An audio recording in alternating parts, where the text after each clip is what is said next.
Hi friends, I Sunil Gupta welcome you at the platform of Inspiration IAS Academy। बच्चे बहुत सारे students का request था कि सर कॉन्सेप्ट तो समझ लेते हैं पॉलिटी एंड गवर्नेंस में, लेकिन जब क्वेश्चन लिखने की बात आती है, खासकर प्रीवियस ईयर क्वेश्चन जब देखते हैं तो डर लगता है, समझ नहीं पाते लिखना क्या है, किस अप्रोच के साथ लिखना है, क्या ओपिनियन बनाना है हमें। तो बेटा इसी को खत्म करने के लिए हमने एक सीरीज तैयार किया है, प्रीवियस ईयर्स क्वेश्चन एनालिसिस। और चलो शुरुआत करते हैं इसी साल के क्वेश्चन से। जीएस पेपर 2 का एग्जामिनेशन हो चुका है और इसमें इंडियन पॉलिटी एंड गवर्नेंस से जो भी क्वेश्चन आए हैं उसके एक एक क्वेश्चन का डिस्कशन इस सीरीज में करेंगे। राइट, तो इस सीरीज को शुरू से लेकर अंत तक देखते रहना। तुम लोग कोई भी चीज मिस मत करना। एंड किसी तरह का कोई डाउट होता है देन या तो हमें पर्सनल व्हाट्सएप पे लिख देना या यूट्यूब के जो कमेंट बॉक्स है उसमें कुछ कमेंट्स लिख देना। हम तुम्हारे आंसर्स को देने की कोशिश करेंगे, डाउट को क्लियर करने की कोशिश करेंगे। So it's okay, let us begin the session now. Right, तो सेशन आज से शुरू करते हैं। GS paper 2 analysis by Sunil Gupta. You know very well, I am normal human being having two hands, two eyes and one nose. Welcome you at this platform. Right, तो बच्चे अभी इस बार जब एग्जामिनेशन आया है जीएस पेपर 2 का, अगर तुम ढंग से इसको एनालिसिस करो जीएस पेपर 2 में, इस बार जो एग्जामिनेशन आया है में क्वेश्चन है 20 questions have been asked in the GS paper 2 and GS paper 2 में से about 15 question has to come from polity and governance. तो ये तो सिग्निफाई करता है कि 75% पोटेंशियल है इस पर्टिकुलर मॉड्यूल्स में, पॉलिटी एंड गवर्नेंस में। इस पर जो एनालिसिस किया इसमें हमने दो तीन चीज देखा जो तुम भी देखोगे अपने पेपर्स में। फर्स्ट इंपॉर्टेंट चीज इज दियर कि इस क्वेश्चन के डिमांड में एनालिसिस बहुत थे, तो क्वेश्चन का नेचर जो था ना वो था एनालिटिकल, एनालिटिकल नेचर का था। जब हम बात करते हैं एनालिटिकल का, इसका मीनिंग क्या होता है? मीनिंग ये होता है कि क्वेश्चन का डिमांड वाई पे था, क्वेश्चन का डिमांड हाउ पे था। राइट, व्हाट वेयर व्हेन ये सब पे क्वेश्चन का डिमांड नहीं था। हालांकि प्रीवियस ईयर अगर क्वेश्चन देखें तो फिनेंशियल इमरजेंसी क्या होती है, या फिर ज्वाइंट जो सेशन ऑफ पार्लियामेंट है वो कब बुलाते हैं कब नहीं बुलाते हैं, तो ये सब फैक्चुअल क्वेश्चंस थे। इस बार इस तरह के क्वेश्चंस का थोड़ा सा ट्रेंड हटा है और ये एनालिटिकल ओरिएंटेशन यानी कि वाई एंड हाउ पे ज्यादा फोकस हो गया है। इस चीज को हमने देखा, इससे हम लोग एक ट्रेंड एनालिसिस मिलती है कि आने वाले समय में किस तरह के क्वेश्चंस के डायरेक्शन हो सकते हैं। राइट, सेकंड हमने इस बार देखा कि कंटेम्परेरी क्वेश्चन इसका एक रहा है कंटेम्परेरी। कंटेम्परेरी का मतलब ये हो गया कि कंटेम्परेरी में मीनिंग इज कि जो रिसेंट डेवलपमेंट से जो क्वेश्चंस हैं उस पे इन्होंने फोकस किया। जस्ट लाइक फॉर एग्जांपल कोविड-19 अभी हाल फिलहाल तो उस पे फोकस इन्होंने किया। आरटीआई जो हो चुका था अभी हाल फिलहाल का अमेंडमेंट, इस पे फोकस किया इन्होंने। तो इस तरह के पॉइंट ऑफ व्यू से हमने देखा कि जो कुछ इनको रिसेंट डायमेंशंस में जो चीजें समझ में आ रही है पॉलिटी गवर्नेंस से, उसका लेना देना है। हालांकि प्रीवियस टू प्रीवियस की बात करें तो वहां पर ट्रेडिशनल का बोलबाला था, लेकिन इस समय की बात करते हैं तो हम कंटेम्परेरी का ओरिएंटेशन हम 60% क्वेश्चन में इस चीज को देखते हैं। तो that's important. Second important trend निकल के सामने आया और थर्ड इंपॉर्टेंट ट्रेंड निकल के सामने ये आया कि क्वेश्चन का जो नेचर था ना वो कंसेप्चुअल नेचर का था। तो कंसेप्चुअल नेचर का मतलब ये कि जब तक पूरी तरह से आपके पास में समझ न हो, फ्रेमवर्क न हो पूरी तरह से, तो उस डायनेमिक्स को उस फ्रेमवर्क के साथ आप जोड़ करके लिख नहीं सकते। तो बेस्ड अपॉन दैट ये तीन तरह का ट्रेंड एनालिसिस तुम्हें मिलेगा जब तुम ढंग से जीएस पेपर 2 के क्वेश्चंस को देखोगे मेन एग्जामिनेशन का। And then you may find out कि इसी ट्रेंड के बेसिस पे हमें आगे बढ़ना है, किस तरह से जोड़ करके आगे बढ़ना है, ये हम लोग डिस्कस करते रहेंगे। राइट, देखो एक दो चीज हम कहना चाहेंगे। ये सीरीज शुरू कर रहे हैं, ये सीरीज शुरू कर रहे हैं तो इसमें क्वेश्चंस का डिस्कशन करेंगे, एक एक क्वेश्चंस को डिस्कशन करेंगे। एक दिन में पॉसिबल नहीं है, बहुत बड़ा वीडियो बन जाएगा, इसलिए छोटे छोटे वीडियो में दो क्वेश्चन तीन क्वेश्चन इस तरह से भी क्वेश्चन का एनालिसिस करके वीडियो का एक सीरीज पार्ट 1 2 करके हम देते रहेंगे। तुम लोग कंटिन्यू इसको वॉच करते रहोगे। सेकंड इंपॉर्टेंट नो डाउट, अगर हम यहाँ पर डिस्कशन करेंगे, इंटरेक्शन तुम्हारे साथ तो है नहीं, लाइव तो है नहीं हम लोग, तो कहीं ना कहीं डाउट आएंगे कि सर ये ओपिनियन में डाउट या कुछ कॉन्सेप्ट में डाउट या कॉन्सेप्टलाइजेशन में डाउट है, तो बच्चे तुम लोग यार डाउट के लिए ना हमारे या तो पर्सनल व्हाट्सएप पे लिख देना, व्हाट्सएप नंबर नहीं है तो यूट्यूब वाले नीचे में चले जाना, कमेंट बॉक्स के नीचे में डिटेल्स में देखोगे हमारा everything number, inspiration IAS academy का, वेबसाइट का, तो एवरीथिंग है, वहां से तुम लेकर के इसको लिख दो, या फिर तुम यूट्यूब पे कमेंट कर देना, whatever we write, video का जो कमेंट आता है। हम कोशिश करेंगे तुम्हें इस चीज को सेटल करने के लिए। तो चलो एक एक चीज का देखते हैं, डिस्कशन करते हैं। हमारा ओरिएंटेशन ये है कि हम बाइलिंगुअल रहेंगे, यानी इंग्लिश हिंदी को मिक्स करके चलेंगे। If you are from the south India and there is problem in understanding Hindi, then you have to tell me in the comment box. I will again make the new video that is completely based upon English, right? तो चलो इस बार का video is very bilingual in nature, so enjoy it, bilinguality of the discussion. तो चलो बच्चे एक एक करके देखते हैं। तो आज के क्लास में फर्स्ट इंपॉर्टेंट क्वेश्चन जो तुम्हारे सामने आया है जो मेन एग्जामिनेशन में, this is the question is there, right? Recent amendment to the Right to Information Act will have profound impact upon autonomy and independence of Information Commission. Discuss, right?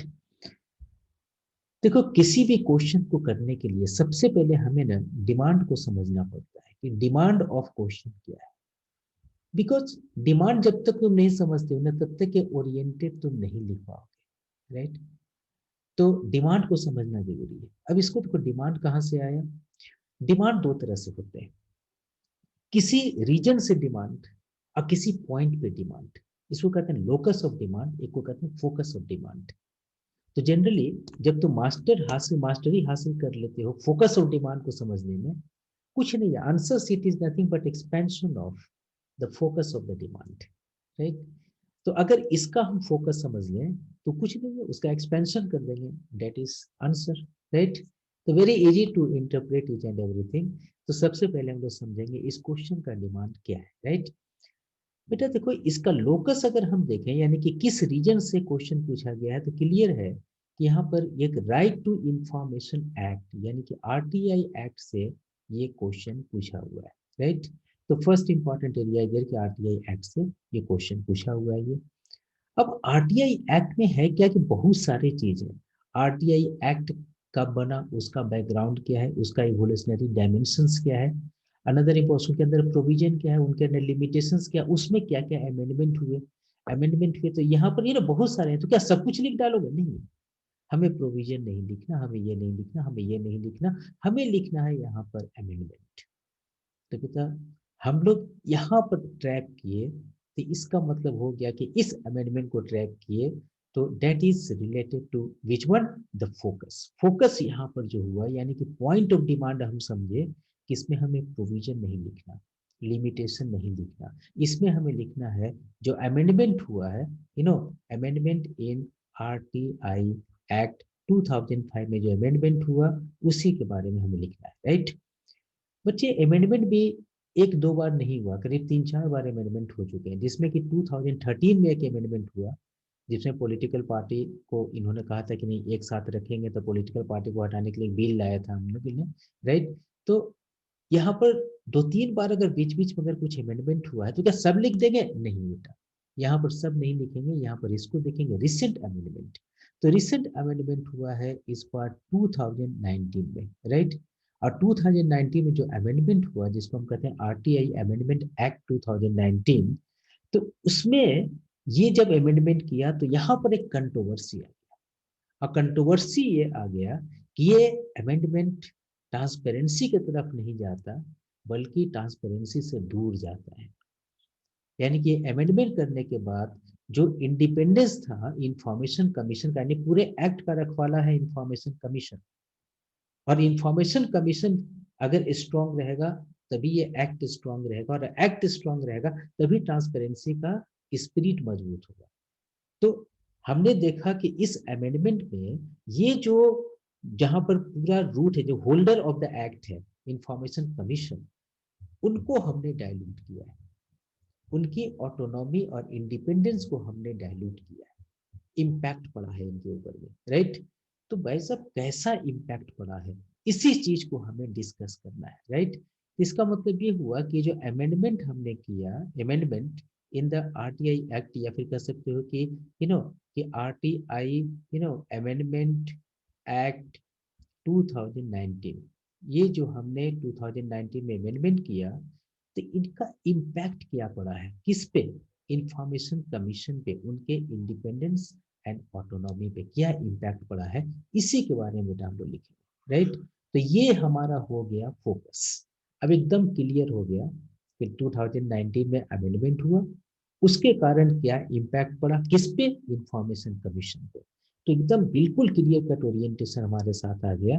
अब हम लोग को कुछ नहीं करना है, डिमांड क्लियर है, और अब देखते हैं बॉडी में स्केलेटन में कुछ प्लेसिंग करते हैं, राइट। ओके, सो गुड यार, राइट, अच्छा लग रहा है तुम लोगों के साथ डिस्कशन करते हुए। एंड अब देखेंगे यहाँ पे, तो देखो बेटा लोकस हमने निकाला था यहाँ पर किस चीज का, amendment of the RTI act 2005, ये था लोकस। अब फोकस हुआ उसी चीज को हम यहाँ पर लिख रहे हैं, टाइप किया हुआ है ये, अमेंडमेंट ऑफ आरटीआई इन 2019, यानी आरटीआई अमेंडमेंट एक्ट 2019, इसके अमेंडमेंट होने से इम्पैक्ट क्या पड़ा, autonomy and independence of information commission, that's important, right. तो देखो इस क्वेश्चन पे एनालिसिस करते हैं, थोड़ा सा समझेंगे।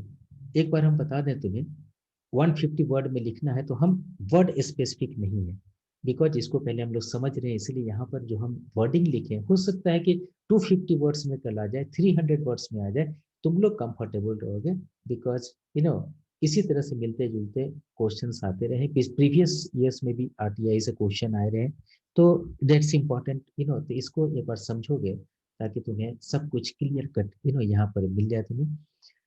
तो फर्स्ट ऑफ ऑल समझो यहाँ पर कि आरटीआई पहले नहीं था, आरटीआई हमने इंट्रोड्यूस किया इन 2005 में, जिसको हम लोग कहते हैं आरटीआई एक्ट 2005। पार्लियामेंट पहले वाजपेयी जी ने एक डिसीजन लिया था, फ्रीडम ऑफ इंफॉर्मेशन एक्ट 2005 में बिल बना था, वो एक्ट नहीं बन पाया था।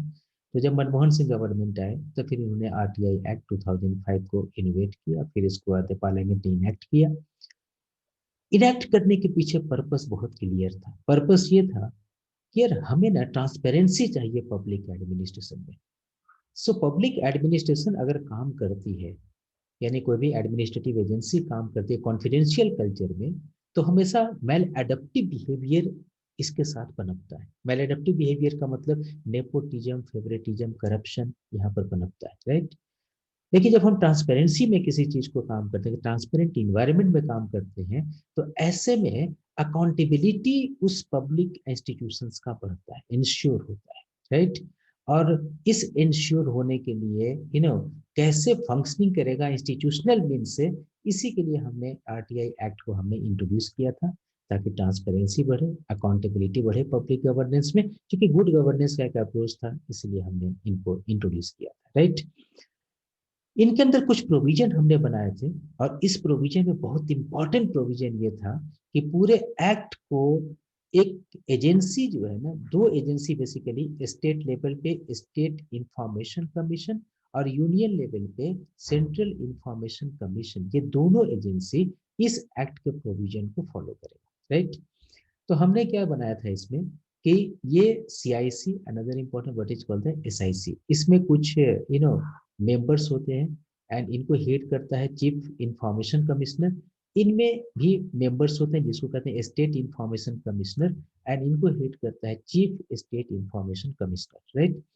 तो दो तरह के इंस्टीट्यूशन बनाया, इंस्टीट्यूशन बना के जिम्मेवारी दिया कि आपका काम है कि हर एक ऑफिस में पब्लिक इंफॉर्मेशन ऑफिसर होंगे, उनसे इंफॉर्मेशन लेगी जनता, और कुछ भी अगर मेल एडप्टिव बिहेवियर होता है देन एंड देयर आफ्टर उस ऑर्गेनाइजेशन के पास अब जाए, और ये फिर अकाउंटेबिलिटी को इंश्योर करेंगे, राइट। तो प्रोविजन हमारा सबसे इंपॉर्टेंट इसमें ये था कि एक independent impartial competent independent impartial competent and autonomous institutional arrangement, यानी सीआईसी एसआईसी को बनाया, ताकि इस एक्ट का मॉनिटरिंग करे, राइट। इस एक्ट में मॉनिटरिंग का मतलब क्या हुआ, क्या क्या इनको इंपॉर्टेंट काम था। पहला तो काम ये था कि हमने हर एक ऑफिस में पीआईओ को कंपलसरी कर दिया था, कि हर एक ऑफिस में एक पब्लिक इंफॉर्मेशन ऑफिसर होगा, जो इंफॉर्मेशन देगा जनता को, अगर जनता को इंफॉर्मेशन पब्लिक इंटरेस्ट में चाहती है तो, राइट। सेकंड इंपॉर्टेंट, अगर ये नहीं चाहती है, नहीं दे रहा है, तो इसको ये देखेगा, मॉनिटर करेगा ये। Second important, time bound delivery of information होना चाहिए। जनरल इंफॉर्मेशन 30 दिन के अंदर मिल जाना चाहिए। राइट टू लाइफ से रिलेटेड इंफॉर्मेशन वो 48 आवर्स के अंदर में मिल जाना चाहिए। राइट, अगर नहीं मिलता है और फिर भी आर्बिट्रेरी एक्शन लेता है कुछ, तो यहाँ पर कमीशन इसको इंश्योर करेगा इस चीज को। Third important, what is called classification of information. Information कौन सा कॉन्फिडेंशियल है, कौन सा कॉन्फिडेंशियल नहीं है, तो यानी कौन सा पब्लिक इंटरेस्ट में है, कौन सा पब्लिक इंटरेस्ट में नहीं है। तो पहले इनके पास एक बहुत बड़ा टूल हुआ करता था, ऑफिशियल सीक्रेट एक्ट 1923, और इसका यूज करके काफी इंफॉर्मेशन को कॉन्फिडेंशियल बनाते थे। लेकिन अब इंफॉर्मेशन कमीशन आने के बाद अब ये इंट्रोस्पेक्शन करेंगे कि इंफॉर्मेशन कॉन्फिडेंशियल अगर इन्होंने क्लासिफाई किया है, दैट इज अप्रोप्रिएट और not. Right, and another important कि ट्रांसपेरेंसी एक वेग कॉन्सेप्ट नहीं है, ये एक बहुत बड़ा कॉन्सेप्ट है। राइट, धीरे धीरे इसमें काफी कुछ आते हैं ट्रांसपेरेंसी को लेकर के। तो ये जिम्मेवारी इनको दिया गया कि आप ट्रांसपेरेंसी को लेकर के कोई गवर्नमेंट को एडवाइस देना चाहते हैं, तो आप एडवाइस दीजिए, आपकी एडवाइस को हम मानेंगे। और इनके पास में कोर्ट की वैल्यू होती है, कोर्ट की ताकत होती है इनके वर्डिक्ट में। तो एक बार अगर ये अवार्ड देते हैं, तो एक तरह से ये कोर्ट का एक वर्डिक्ट माना जाता है, और एक बहुत प्रोमिनेंट फॉर्म में इसको यूज करते हैं। तुम्हें याद दिला दें, 2013 में इन्होंने एक वर्डिक्ट दिया था, और उसमें कह दिया कि पॉलिटिकल पार्टी को भी आरटीआई के अंदर में आना चाहिए। और इनके लिए इतना, समझो कि एक पॉलिटिकल स्फीयर में इतने ज्यादा हलचल हो गए थे कि अंत में एक अमेंडमेंट के लिए बिल लाना पड़ा था, बहुत बड़ा कंट्रोवर्शियल हुआ था उस समय। राइट, तो चलो किसी तरह से मैनेज हो गया वो। अभी जो अमेंडमेंट किया है वो मुद्दे पर आते हैं। राइट, अभी जो पार्लियामेंट ने अमेंडमेंट किया है 2019 में, इसमें 3 सेक्शन का अमेंडमेंट किया। Section 13 of the information, this is technology, this is RTI act, section 16 of the RTI act and 27 of the RTI act. In 3 section को हमने यहाँ पर अमेंडमेंट किया है। और इसी अमेंडमेंट करने के बाद कंट्रोवर्सी शुरू हो गई है एसआईसी और सीआईसी को लेकर के। राइट, तो यार हम देखते हैं कि ये एक छोटा सा इंफॉर्मेशन है, इंट्रोडक्टरी टाइप के सिस्टम है। हालांकि इतना 150 वर्ड में इतना तो हम लिख नहीं पाएंगे।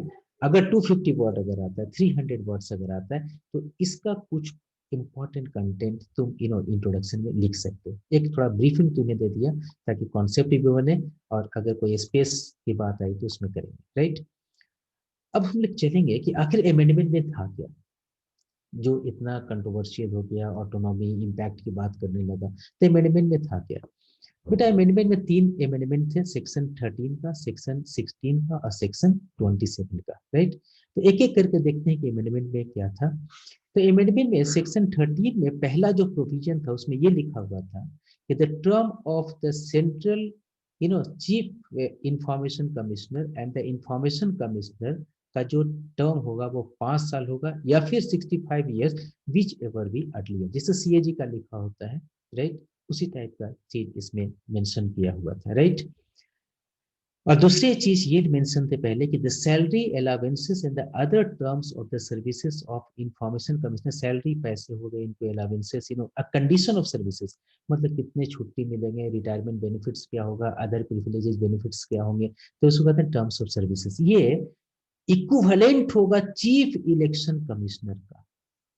तो चीफ इलेक्शन कमिश्नर को जितना हम प्रिविलेज वगैरह देते हैं, छुट्टी वगैरह, वो सब इनको मिलेगा, उतना ही सैलरी मिलेगा, उतनी अलावेंसेस मिलेगा। ये लिखा हुआ था पहले के एक्ट में, 2005 वाले एक्ट में। राइट, एंड जो इंफॉर्मेशन कमिश्नर होंगे उसको इलेक्शन कमिश्नर के बराबर का स्टेटस मिलेगा। राइट, अब हमने जो 2019 में अमेंडमेंट किया, तो उसमें क्या किया कि इसमें हमने मेंशन कर दिया कि नहीं, अब 5 साल या 65 ईयर्स नहीं होगा, ये डिसीजन लेगा central government from time to time.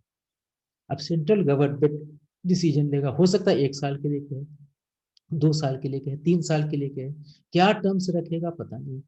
पहले तो फिक्स था कि 5 ईयर्स और 65 ईयर्स ऑफ द एज, ये तो अब तो फिक्सेशन वाली बात नहीं है, तो डिपेंड करता है सेंट्रल गवर्नमेंट की मर्जी पे, जितना मर्जी चाहे उतना टर्म्स उसको डिफाइन कर सकता है ये। अच्छा, सैलरी वगैरह पहले किसके बराबर का मिल रहा था? Election commissioner, chief election commissioner के बराबर का। लेकिन हमने देखा कि जब अमेंडमेंट हमने कर दिया, तो इस चीज को हमने देखा अमेंडमेंट के बाद ये अमेंडमेंट निकल के सामने आया यहाँ पे, राइट। कि salary allowances of the other terms of the chief information commissioner and this one shall be decided again by the central government.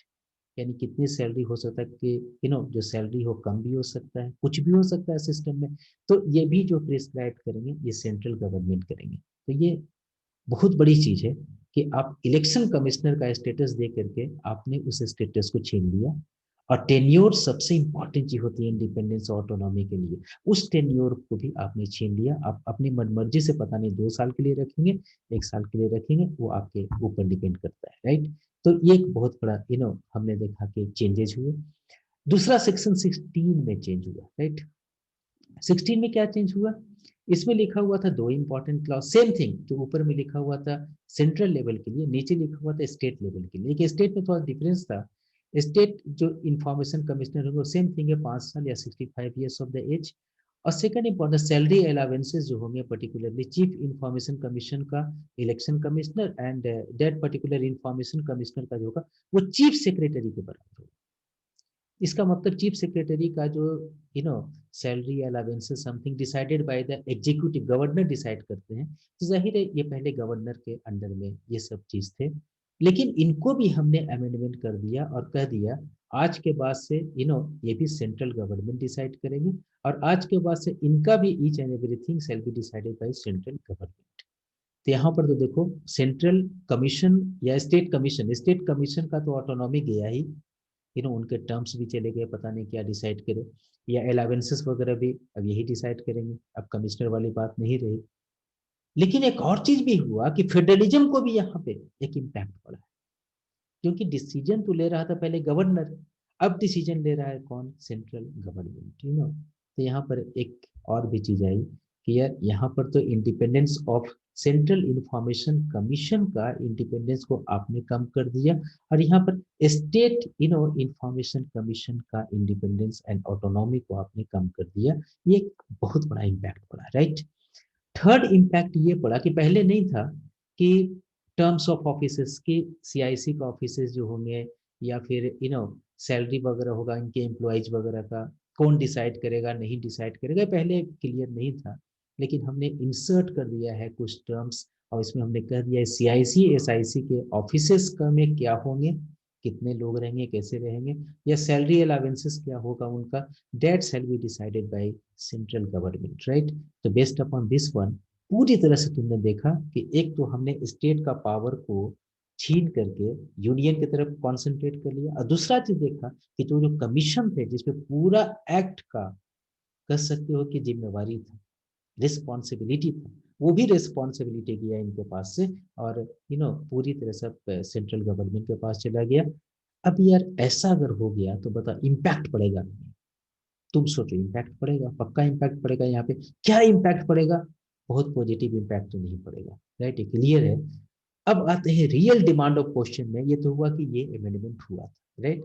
अब इस अमेंडमेंट से इम्पैक्ट क्या पड़ेगा, देखो इम्पैक्ट पड़ेगा ये तुम्हारे आंसर सीट में अप्रोप्रिएटली 4 पॉइंट में आना चाहिए, राइट। पहला इम्पैक्ट क्या पड़ा इसमें, पहला इम्पैक्ट पड़ गया इनका ये कि इसमें there is no structural independence. इनका जो पहले स्ट्रक्चरल इंडिपेंडेंस था अब इनका स्ट्रक्चरल इंडिपेंडेंस नहीं रहा, राइट। थोड़ा सा इनमें हो गया, इसलिए नहीं रहा क्योंकि इनका कंट्रोल अब कमीशन पे, हम देख रहे हैं यहाँ पे कंट्रोल इनका जो है कमीशन पे, अपने इम्प्लॉइज पे भी नहीं है टर्म्स ऑफ कंडीशन बनाने में। टेन्योर प्रोटेक्शन जो होल्डर ऑफ ऑफिस है वो खुद ही प्रोटेक्टेड नहीं है, दूसरे को क्या प्रोटेक्ट करेंगे। तो स्ट्रक्चरल इंडिपेंडेंस यहाँ पर इनके पास में नहीं रहा, इम्पैक्ट है, राइट, नेगेटिव इम्पैक्ट है। सेकेंड इंपॉर्टेंट इम्पैक्ट इनका यह है कि फिनेंशियल इंडिपेंडेंस भी चला गया। सैलरी अलावेंसेस प्रिविलेजेस पहले इक्विवेलेंट टू किसके थे, इलेक्शन कमिश्नर के, चीफ इलेक्शन कमिश्नर के, अब ये खत्म हो गए। अब डिसाइड करेगा एग्जीक्यूटिव, पता नहीं क्या डिसाइड करे। जाहिर है आदमी तो कॉन्स्टिट्यूशनल तरफ जाता है, यहाँ कॉन्स्टिट्यूशन से एग्जीक्यूटिव की तरफ में आ गए। फंक्शनल इंडिपेंडेंस पे डाउट है। देखो फंक्शनल इंडिपेंडेंस पहले तो पूरी इंडिपेंडेंस और इम्पार्शियल थी, लेकिन अब देखते हैं कि थोड़ा सा हमें लगता है कि कभी कभी इंक्वायरी करना होता था पब्लिक अथॉरिटी एगेंस्ट में, अब ये हो सकता है बायस्ड इंक्वायरी करें। अब एग्जीक्यूटिव की मर्जी के अनुसार ये इंक्वायरी करें। पहले एकदम फियरलेस ओपिनियन देता था। बताओ ना, पॉलिटिकल पार्टी को बोल दिया इन्होंने कि आरटीआई एक्ट के अंदर में रख दीजिए, राइट। अब यार ऐसा लगता नहीं कि कोई फियरलेस ओपिनियन खास करके ट्रांसपेरेंसी से रिलेटेड ये दे पाएंगे, राइट। बाइस्ड एग्जामिनेशन बाइस्ड हो सकता है पब्लिक अथॉरिटी के अगेंस्ट में। And lack of credibility, credibility भी अब लैक कर सकता है। हो सकता है कि गवर्नमेंट कहे या एग्जीक्यूटिव कहे कि भाई ये हमारा क्लासिफाइड इंफॉर्मेशन है, ये कहे कि भाई हो सकता है कि आपका क्लासिफाइड इंफॉर्मेशन नहीं है, इट्स ओके। हो सकता है कि गलत भी हो तो भी कहें कि जस्टिफाई करते हैं बिकॉज इनका टेन्योर अब खत्म हो चुका है। तो बेस्ड अपॉन दिस वन ये एक पॉसिबिलिटी लगती है, हुआ नहीं है, पॉसिबिलिटी लगती है कि ऐसा कुछ हो सकता है। क्योंकि जब भी ऑटोनॉमी इंडिपेंडेंस इंस्टीट्यूशन का खत्म होता है तो इसी तरह के एटीट्यूड उस इंस्टीट्यूशन में आ जाता है। जैसे हमने देखा सीबीआई को, जब तक ये ऑटोनॉमी इंडिपेंडेंस हमने दे के रखा तब तक ठीक था। आज इंडिपेंडेंस ऑटोनॉमी नीचे गया तो हमने देखा धीरे धीरे धीरे धीरे सीबीआई में भी ये कैरेक्टरिस्टिक्स आना शुरू हो गया। धीरे धीरे हमने देखा ईडी में भी ये कैरेक्टरिस्टिक्स आना शुरू हो गया। इस पॉसिबिलिटी के आधार पे हम कहते हैं कि इसमें भी ऐसा इम्पैक्ट पॉसिबल है, right. And fourth important, no second look over the executive agency. तो एग्जीक्यूटिव एजेंसी का जो हम थे कि एक नहीं कि हम विसल ब्लोवर हैं या फिर हम देख रहे हैं इसको सेकंड लुक की तरह, हम इसको देख रहे हैं सुपरविजनरी आई की तरह देख रहे हैं। अब ये चीज थोड़ा सा कम हो गया क्योंकि डिपेंडेंट कैरेक्टर हो गया इंस्टीट्यूशन का। तो अब थोड़ा सा जैसे गवर्नर, कैसे गवर्नर डिपेंडेंट हो गए इनफॉर्मली, तो सेम थिंग इनफॉर्मली हो सकता है कि ये भी डिपेंडेंट हो जाए और फिर ये सेकंड लुक की तरह काम ना कर पाए। जो एग्जीक्यूटिव चाहे उसका कोई सेकंड लुक या सेकंड ओपिनियन शायद वो नहीं दे पाए। तो इनके हमें अब तक के यही इम्पैक्ट या हमारे इंटेलेक्चुअल वर्ल्ड में यही इम्पैक्ट हमारे सामने आए, राइट। तो अब देखते हैं यहाँ पे कि ऐसा इम्पैक्ट अगर आया, जाहिर है नेगेटिव इम्पैक्ट है, राइट। अमेंडमेंट का कोई खास पॉजिटिव इम्पैक्ट अभी तक नहीं समझ में आया, राइट। तो बेस्ड अपॉन दिस वन, अब हमारा ओपिनियन क्या होगा, कंक्लूजन क्या होगा। क्या अमेंडमेंट सही था, क्या अमेंडमेंट गलत है। बेटा इसमें लीगली कोई कमेंट नहीं है, बिकॉज लीगली अगर कमेंट होता तो अब तक सुप्रीम कोर्ट ऐसे अमेंडमेंट को नल एंड वाइड कर दिया होता। लेकिन लीगली अभी तक के किसी तरह का कोई ओपिनियन नहीं आया हमारे पास में। तो इसलिए हम ये नहीं कह सकते कि ये जो आपने किया है वो गलत है। इम्पैक्ट एक परसीव्ड है, इम्पैक्ट एक पॉसिबिलिटी के अंदर में जा रहा है ये। इसलिए कंक्लूजन में हमारे पास में बड़ा बैलेंस्ड होकर के लिखना पड़ेगा इसको। और इसमें यही है कि जो ओपिनियन है हमारे इंटेलेक्चुअल वर्ल्ड का, तो इसका यही ओपिनियन है यहाँ पे कि this amendment is being regarded as an attack upon democracy. Democracy पे अटैक है ये, राइट। डेमोक्रेसी पे इसीलिए अटैक है कि इनको सिलेक्ट कमिटी के सामने ढंग से इनको पेश भी नहीं किया, एग्जामिन भी नहीं करने दिया इस अमेंडमेंट को। फेडरलिज्म इसलिए अटैक है क्योंकि स्टेट का अथॉरिटी को छीन करके आपने यूनियन लेवल पे ले लिया। ट्रांसपेरेंसी वो तो अटैक है ही, बिकॉज ट्रांसपेरेंसी का जो रखवाला था उसी को आपने डायल्यूट कर दिया। एंड ट्रांसपेरेंसी डायल्यूट हुआ तो अकाउंटेबिलिटी भी डायल्यूट हुआ फॉर द गुड गवर्नेंस। तो गुड गवर्नेंस के लिए ये अटैक माना जाता है, राइट। लेकिन अब यही है कि इसको इंट्रोस्पेक्ट करना चाहिए, structural functional and strategic independence of the institution. भाई इस पे कोई कटाक्ष ना होने पाए, कोई नेगेटिव इम्पैक्ट नहीं पड़ने पाए।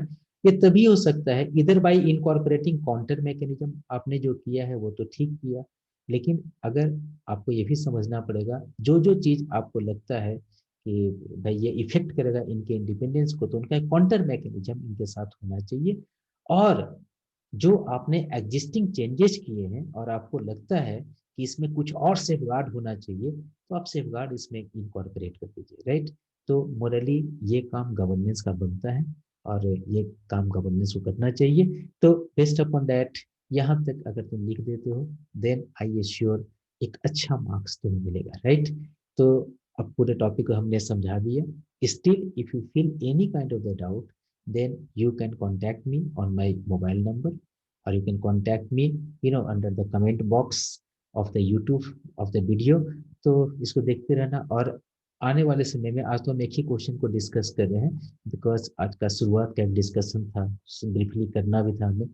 तो चलो, बात का जो डिस्कशन होगा डिफरेंट डिफरेंट वीडियो में हम लोग कंटिन्यू करते रहेंगे। So it's okay.